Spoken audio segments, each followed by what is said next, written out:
Hi, guys, it's Gwen Fox, and I have a question for you.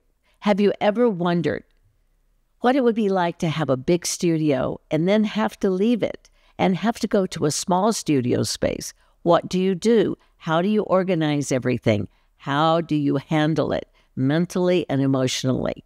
Well, guess what? We are going to find out. So if you want to know what it's like to organize a small studio space, this is your video.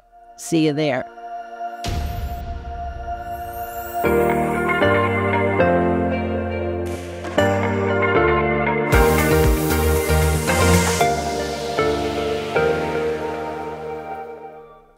Here is the house that I lived in Taos, New Mexico. It was a 100-year-old adobe home of which had no flowers and was in very bad condition when I bought it. And then I added on to the garage and made this fabulous studio. It was around 800 square feet. It was big enough to have this wonderful seating area, which we could relax and enjoy and read and just absorb the energy of the area. And then the other end was the painting part of it. And I loved it. There was that big map cabinet that I got in England, that big brown piece. And so I also had a bathroom, which was the door on the left. The door on the right is the one that is storage. And so then we had students in there. It had workshops in there. Oh my gosh, it was so great. I loved having the energy of the people, and they loved the energy of the property because of all the gardens and the way that they could walk through them and gather up the energy. I know I keep using that word energy, but Taos is filled with energy. Plus, I put even on the well house door a saying that says, be kinder to yourself, then let your kindness flood the world. So remember that. Plus, then we have all the students, they have lunch there. They enjoy not only the weather, but they enjoy the flowers. They enjoy all talking about their art. Plus, they were also guarded by my 2 German shepherds. As one student said, I have never felt so safe.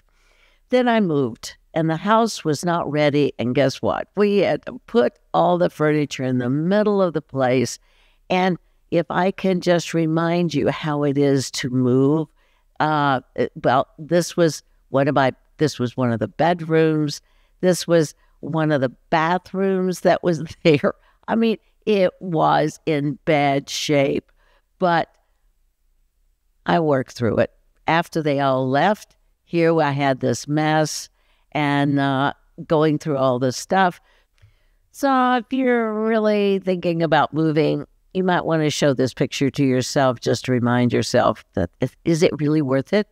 Okay, so now I have moved. I've got things settled.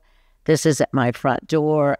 This is the studio space, but it isn't working. The big wooden cabinet, the map cabinet, is too big. So now I moved it, and I moved it to the garage, actually. And so the architectural table is to the left under the window, and then the wooden table is to the right. And I feel like it's more airy. It has more space to it. But there's something I want you to notice.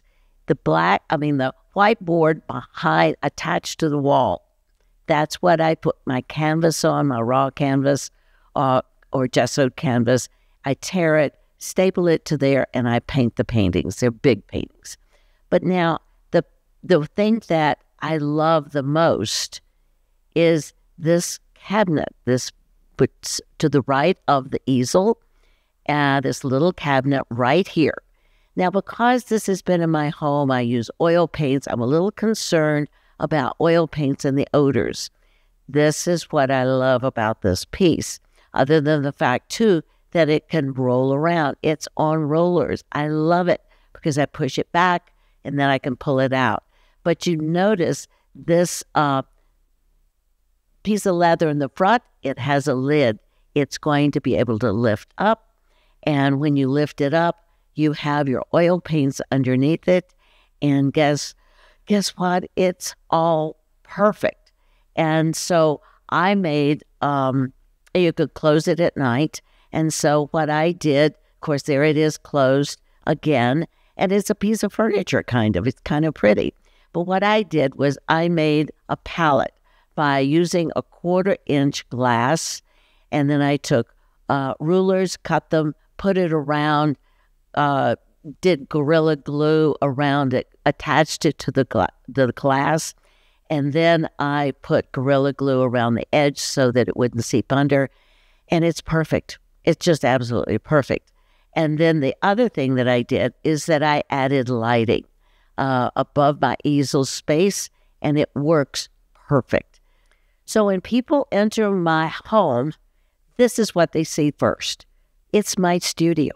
And quite frankly, I think it's great. It's small, it's compact, but it's perfect for me because it fits me. It fits me now. I have made it so that my paints are on the right. I'm right-handed, and I have light coming in.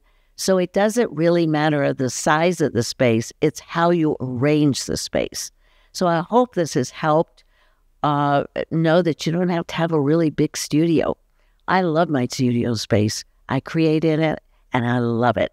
So we'll see you next week. I love you guys. Take care. Bye.